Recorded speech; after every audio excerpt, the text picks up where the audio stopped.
Jacee's Revenge, written by Michael Pennington, voiced by Michael Pennington. They say we can only use 10% of our brains.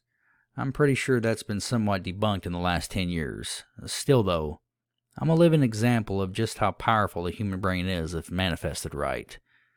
The key is to unlock these abilities. Most people are never born with that key, nor do they ever find it.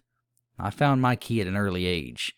My name is Jacee, and I'm 19. Apparently, I'm insane. At least that's what the psych doctors say after talking to me a few times here lately. As far as I'm concerned, I was driven to this madness. To make a long story short, I have no family. My father and mother were murdered senselessly. A group of burglars turned murderers killed my parents before robbing our house. They shot my parents execution style, only to walk away with $300 and some jewelry. I gave the police a week to find the people responsible, but they failed to honor that. It's been over 3 months, so I found them myself. I'm sure the detective didn't take me seriously, but he didn't know I'm psychic. I wasn't home the night that my parents were murdered, but I soon picked up images in my head when I had to go back home and sift through my belongings, which was a painful experience. There were 4 men that I saw. They were all in their late 30s, maybe early 40s, and I think they're ex-cons. They look scruffy and trashy. I've even worked with an artist to create a deposit sketch of the men, but police haven't taken me seriously considering I wasn't there the night that this happened. Since, I've just been waiting, going through life like a lost soul. When you're fighting depression, you have nothing else to live for, only vengeance. Since an early age, my mom knew I was different. When I was scolded, I would get angry. Angrier than most kids. I would ball up my fists and concentrate on what had made me mad. Usually, I would direct my energy towards an object, the way a person would punch a wall when angered.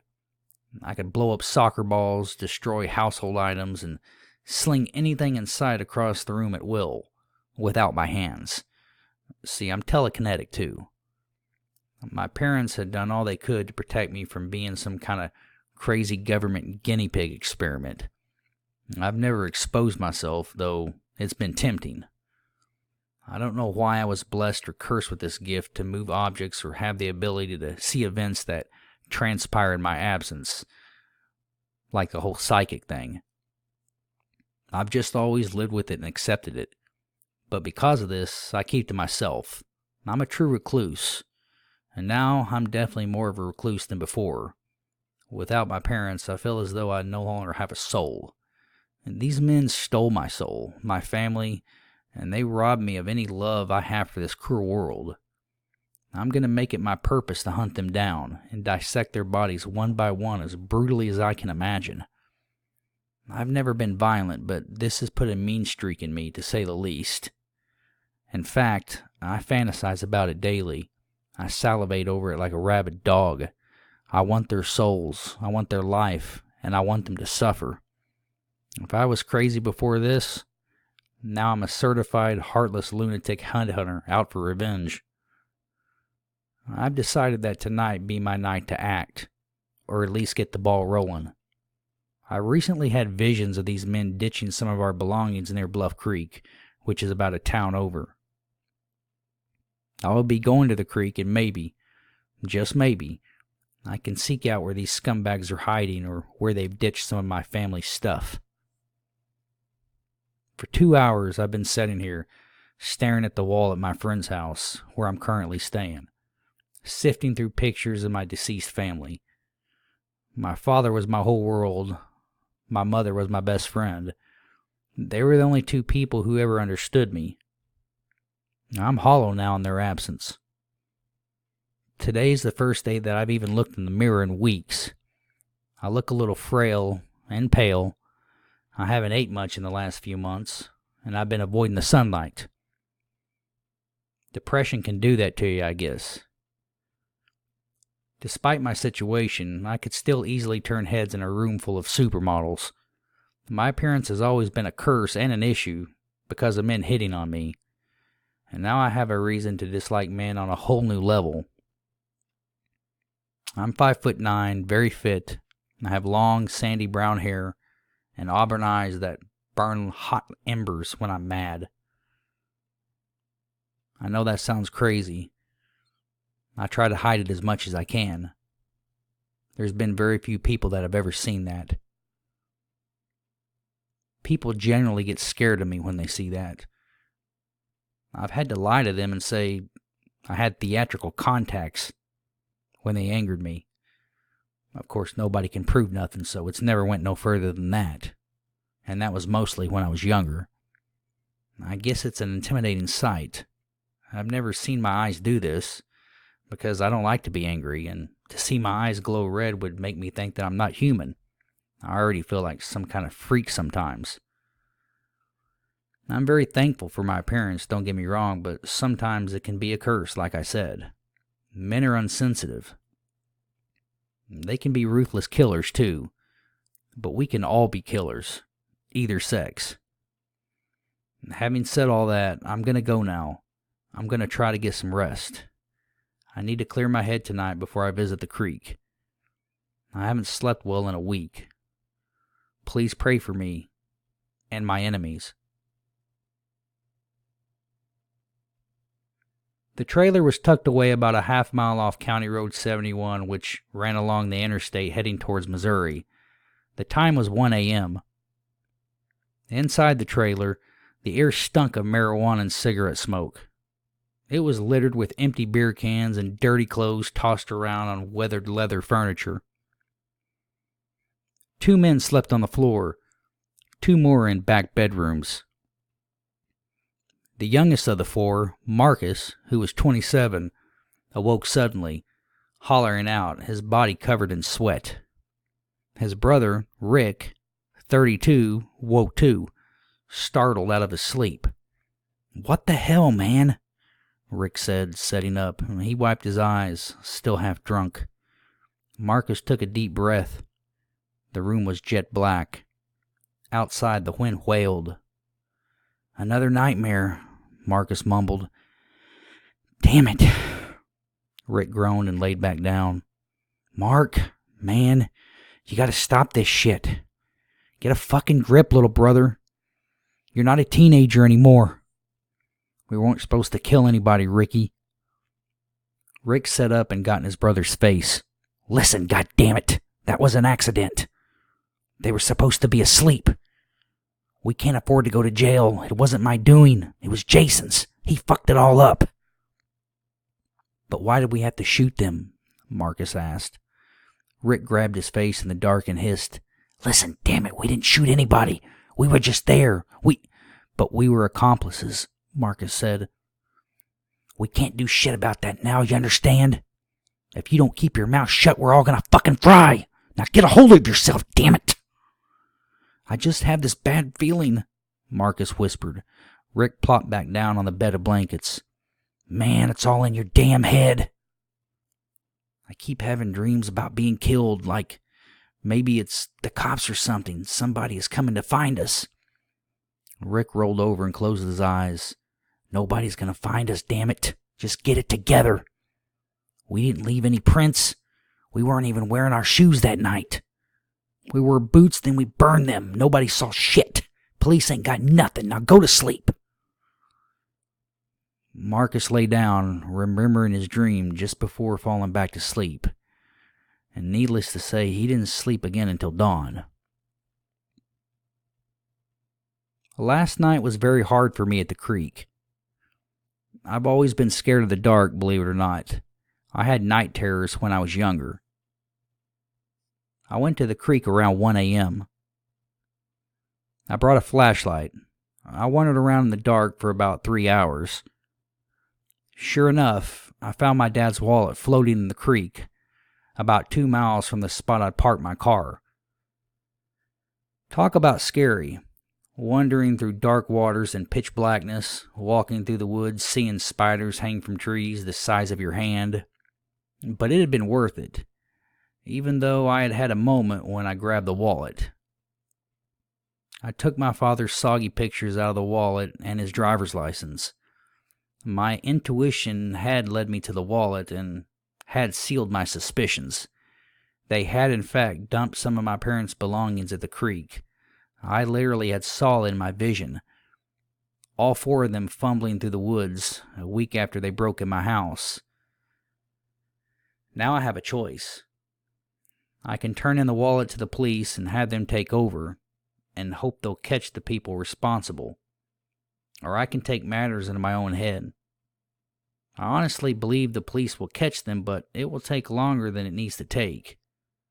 Sometimes these kind of murders are not solved for 10 years. I've all but decided what I'm going to do. The only person that is standing in my way is my best friend, Raina. We've been best friends since 10th grade, and she knows everything about me except my secret abilities. She just thinks I'm going to go looking for them and shoot them in cold blood, and she doesn't want to see me go to jail. But that would be too good for them. They will fucking suffer, and I will most likely die in the process. Weeks earlier, the 4 men moved with a sense of urgency through backwoods. It was 3 a.m. when they finally hit the neighborhood. They were broke and needed money to get out of town. Jason Morrison, the leader of the group, was fresh out of prison for vehicular manslaughter, serving 5 years. His comrades, Mitchell Olson and the Davis brothers, Ricky and Marcus, followed close behind him as they scaled a fence. The house they had been targeting was said to have thousands of dollars in a small safe. They were to get in, get the safe, and get out, preferably without waking anybody. Rick and Marcus followed their friends to the back patio of the home as Jason quickly unscrewed the back porch spotlight. Now, in the dark, they took their time breaking into the house. Once inside, they silently walked through the kitchen. But then a light flickered on down the hallway. The men froze. A man suddenly walked into the kitchen, catching them off guard. Jason pulled his gun and fires.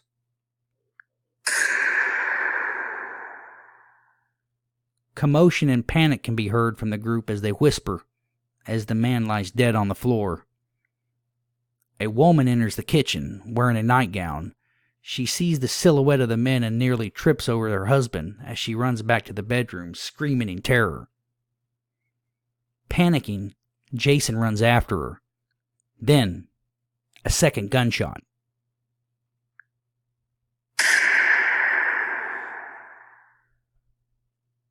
The 4 men hastily grab a few pieces of jewelry and take cash, totaling less than $400. They exit the residence, only to realize they had robbed the wrong house. They vanish into the night. Jacee wakes up with a start, tears streaming down her eyes before she even has a chance to wake up. Fear, anger, dread, sadness, and emptiness consume her once again, as she's had this vision and nightmare before. As a matter of fact, a lot since her parents' death. It doesn't seem to stop. Catching her breath as her heart thumps, she sits up in bed. "Are you okay?" Raina asks, opening the door just enough to squeeze her head in. She had heard her from the other room. It was 2:10 a.m. "I heard you scream," Raina said. "Bad dreams. I'll be okay," Jacee answered. Raina walks over to the bed, flips a lamp on, and sits down. She puts a hand on her best friend's shoulder. Jacee's head is bowed. "Want to talk?" Raina asks softly. Jacee looks at her. "I can't do this anymore, Raina. I have to find them. I'm never going to stop having these dreams if I don't. I've had so many dreams, so many nightmares since." Raina gasped, covering her mouth, her eyes wide. "Your eyes, they're red. Are you wearing contacts?" Jacee lowered her head and mumbled, "It happens when I'm angry." "I've known you for years and seen you angry. Your eyes never glow red." Jacee stood and went for the closet. She put on a men's small black t-shirt, black sweats, and black sneakers. "You've never seen me this mad, Raina." "You're scaring me," whispered Raina, looking up at the intimidating new face of her bestie. "The only people who should be scared are the 4 men who killed my parents. I'll be back by morning.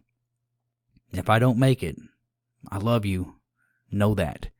Jacee, Raina started, but Jacee had already walked out of the room and was out into the night. Jacee walked with a purpose.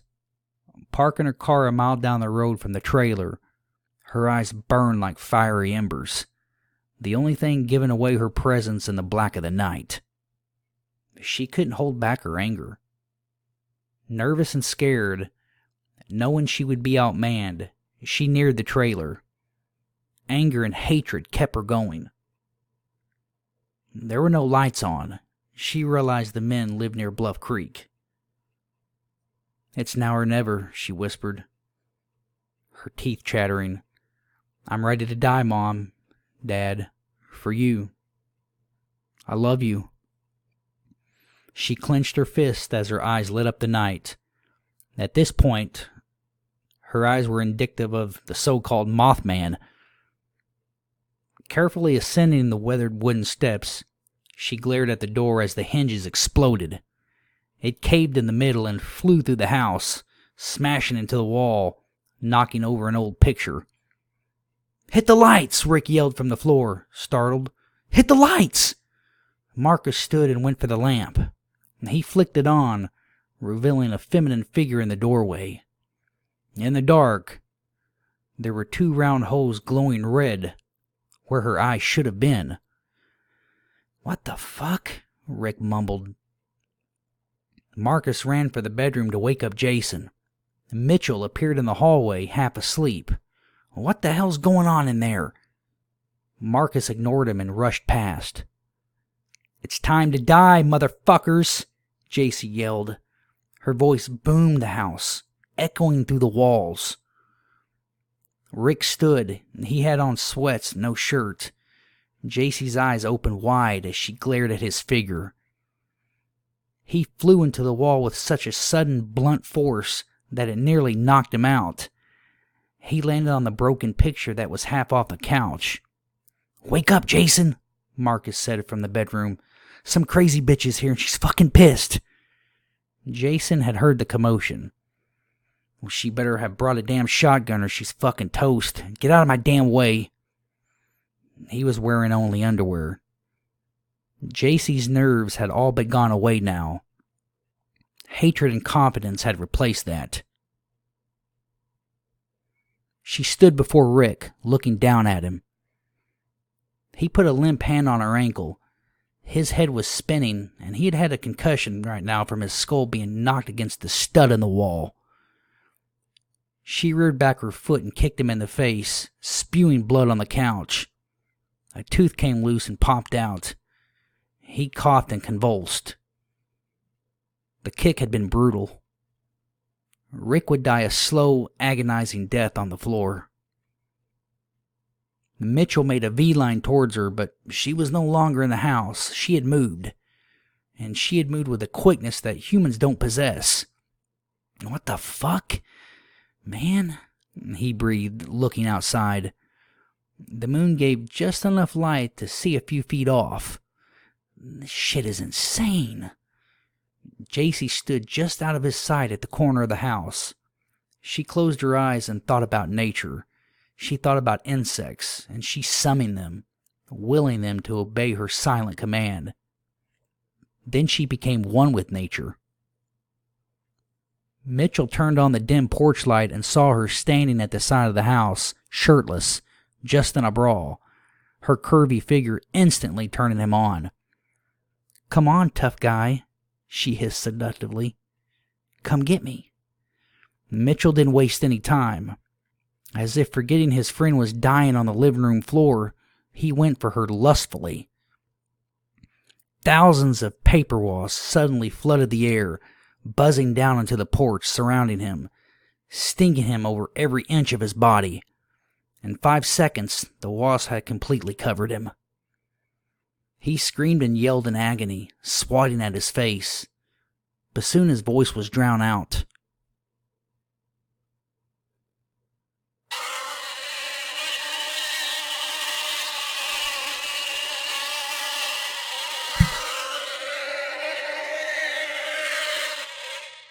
Stunned at her unworldly act, Jacee stood motionless as the bees attacked, a malevolent grin on her face.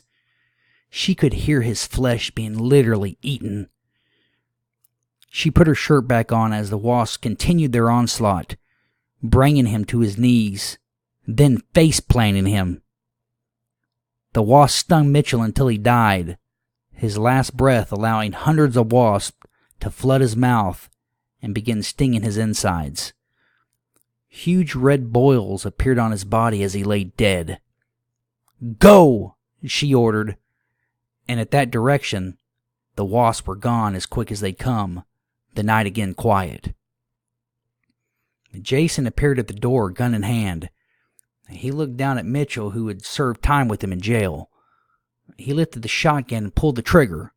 Jacee darted behind the house as the bullet shot through the windshield of his car, barely missing her hyper-speed movement. "Fuck!" he yelled. He closed the door and locked it. A window shattered in a back bedroom.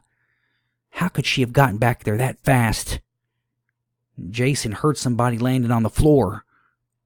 Standing in the living room motionless, he listened. Too much of a coward to move, though. He had a gun. He turned off the light. Marcus cowered in the corner, shaking like a 10-year-old boy. "Who the fuck is that?" he whispered to Marcus. "That's the girl I've been dreaming about, man. She's gonna kill us all." "She's ambushed you fuckheads. You didn't cover your sorry asses. I'll own that little girl." "Are you guys ready?"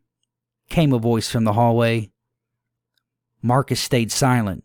Jason took off through the front door. Then the lights turned on. On the floor, Marcus looked around. Nobody was in the living room to turn on the light. Then the girl entered from the hallway, her footsteps and motion steady. Outside, Jason tried to start his truck, to no avail. He fled to the woods behind the trailer. "Please don't kill me," Marcus muttered, looking up at her. Jacee walked over to him, knowing he was the weak point in the group, the follower, basically. But he was still guilty. "Please," he repeated, his hands out, pleading. He was purely terrified. Her eyes glowing red. He thought she was some kind of demon. She stepped directly over him, looking down at his petrified eyes. A sudden thrust of her hand drove a screwdriver through his eye as she bent over. Clenching the handle tighter, she moved it around his eye socket until his eyeball flopped on the floor. Blood spattered her face. Not bothering to wipe it off, she headed for the door as he convulsed from shock. He would later die where he lay. Jason ran blindly through the woods, the only one left. Every few feet, a limb would smack his face. Finally, out of breath, he reached the creek. He collapsed on the ground near the water, panting for air. Jacee walked through the same path he had taken, her movement swift. When she came out of the woods, she saw him lying there by the creek. Hearing her, he stood and went for the gun that he dropped when he had, but it was too far away, probably 5 foot or so. He finally grabbed it, but as soon as he grabbed it, it shot out of his hand, landing in the creek. He looked at her, dumbfounded. It sank in the creek. He couldn't run anymore. He was completely gassed. "I don't know who the hell you are," he said, still trying to catch his breath. "But you want some of me? You come get me." But he began to back up into the creek, never turning his back on her. The sound of running creek water could be heard above his voice. Now he stood in the middle of the creek, water up to his chest. In the dark of the night, it was all a haunting scene. She approached the water's edge. "That's it," he said. "Come on, baby. Come to Daddy." "Fuck you," she spewed, stepping into the creek. "Gladly," he said, grinning. He didn't know that Jacee was an excellent swimmer, though. The water was dark and over 5 feet deep where he was standing. She dove under, disappearing under the surface. "Oh, fuck. Shit." He panicked. "What the fuck is going on here? I gotta get out of here." He turned, twisted. Nothing but the sound of the current. He twisted back to the front again. He grunted as Jacee shot out of the water behind him, placing her arms around his neck in a bear hug. Fully on his back, she twisted her right arm with more force than a teenage girl is supposed to have, and his neck snapped. She had pulled his neck at a 360-degree angle. They both fell face first into the water. She stood and screamed into the night, a piercing sound that silenced all the animals and insects. Water flooded his lungs as his lifeless body floated downstream.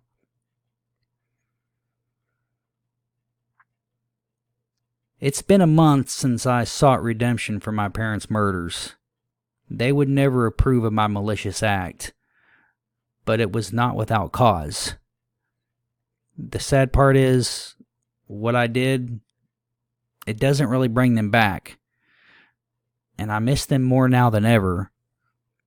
As I kneel in front of their graves, the wind whipping my hair back, I finally realize I have the bleeding stopped, but there's going to be a scar.